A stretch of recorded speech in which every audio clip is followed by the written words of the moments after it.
From Unilar Sandra. Okay. Ay, bongga. Good So, ayan to na po mga see. kapobre. Nakakapaganda po ng ng cake ni Kim John. Ayan.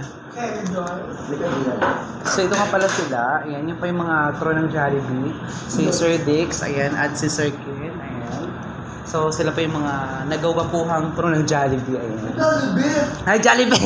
Sorry! Ng Red Ribbon. Hindi kasi parehas di ba sila red? So akala ko Jollibee. Akala ko sila Jollibee pa kami. Pero syempre, dito lang natin. Oh, sister company pa rin.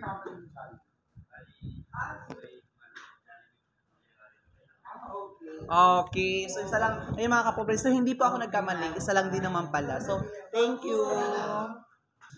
So ayun, papunta na kami sa sakayan. Papunta kami ng Purgatorio ngayon. At kasama ko pa lang aking mga kaibigan na nandito kami ngayon ng bonggang-bongga.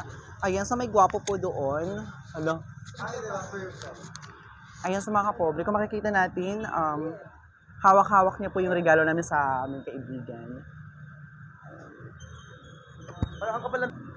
Ayan, so nandito na kami ngayon, mga kapokpok. Welcome back sa aming vlog. So nandito kami ngayon, kasama ko ang aking mga kaibigan.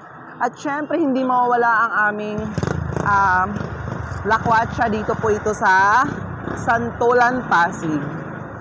Ayan. So ito nga pala si Ninay. Siya po ang may hawak ng aming biniling regalo kay Kim June. Ayan. So maraming salamat po sa pag-imbita. At napakainit na pag-imbita po dito sa amin. Ayan, especially po sa mga katrabaho namin na mamamit namin ngayon. Ayan mga kapobre, dahil alam niyo po ba na dito po sa Santolan may Save More supermarket na po siya. Ayan. So marami po tayong makikita dito. At nandito rin po ang Ever Supermarket. Ayan, shout out po. Nandito lang po yan sa Santolan, Pasig City. Ayan. So nandito kami sa tricycle ngayon, sa sakayan. So ito pong pupuntahan namin ay hindi pa namin alam kung saan ba talaga kami pupunta.